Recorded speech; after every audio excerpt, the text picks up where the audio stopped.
ইসরায়েলের সাথে দাউ দাউ করে দাবানল জ্বলছে আমেরিকাতেও। ভয়ঙ্কর আগুন গ্রাস করছে নিউ জার্সি অঙ্গরাজ্যের হাজার হাজার একর এলাকা। আগুনের হাত থেকে বাঁচতে বাড়িঘর ছেড়ে নিরাপদ আশ্রয়ে ছুটে যাচ্ছে অসংখ্য মানুষ। বিদ্যুৎ বিচ্ছিন্ন হয়ে অন্ধকারে দিন কাটাচ্ছে রাজ্যের বাসিন্দারা। ধারণা করা হচ্ছে গত ২০ বছরের মধ্যে সবচেয়ে বড় দাবানল দেখতে যাচ্ছে new jersey. New jersey forest fire service এই দাবানলের নাম দিয়েছে জোনস ওয়াইল্ড ফায়ার। মঙ্গলবার সকালে ওশান কাউন্টির Greenwood Forest Wildlife Management এলাকায় ওই আগুনের সূত্রপাত হয়। নিউ জার্সি এনভায়রনমেন্টাল প্রোটেকশনের কমিশনার শন লাটুরেট এক সংবাদ সম্মেলনে বলেন, আগুনটি ১১,০০০ একরের বেশি জায়গা জুড়ে ছড়িয়ে পড়েছে। এখন পর্যন্ত মাত্র ৩০% আগুন নিয়ন্ত্রণে আনা গেছে। এই আগুন গত ২০ বছরে নিউ জার্সির সবচেয়ে বড় দাবানল হতে পারে বলে আশঙ্কা করেছেন লাটুরেট। তিনি জানান, দাবানলটি এখন আর জনবহুল এলাকার জন্য হুমকি সৃষ্টি করছে না।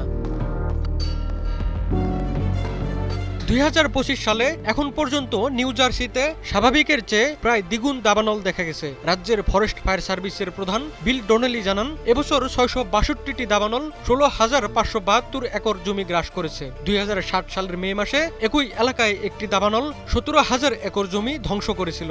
গত বছর ৩১০টি দাবানলের কারণে ক্ষতিগ্রস্ত হয়েছিল ৩১৫ একর জমি। নিউ জার্সি ফরেস্ট ফায়ার সার্ভিসের ওয়েবসাইটে বলা হয়েছে, প্রতি বছর গড়ে ১৫০০ দাবানল রাজ্যের ৭,০০০ একর বনাঞ্চল ধ্বংস করে।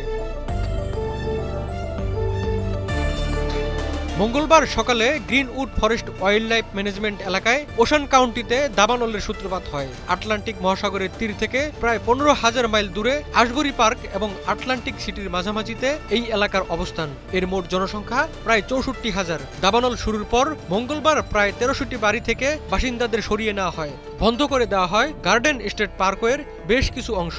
ওশান কাউন্টি কর্তৃপক্ষ আগুনের কারণে বায়ু দূষণ সতর্কতা জারি করে। ফার্স্ট এনার্জির মালিকানাধীন jersey central power and light জানিয়েছে, প্রায় ২৫,০০০ বাসিন্দা এখনও বিদ্যুৎবিহীন অবস্থায় রয়েছেন। ভয়ঙ্কর এই আগুনের কারণ এখন পর্যন্ত অজানা।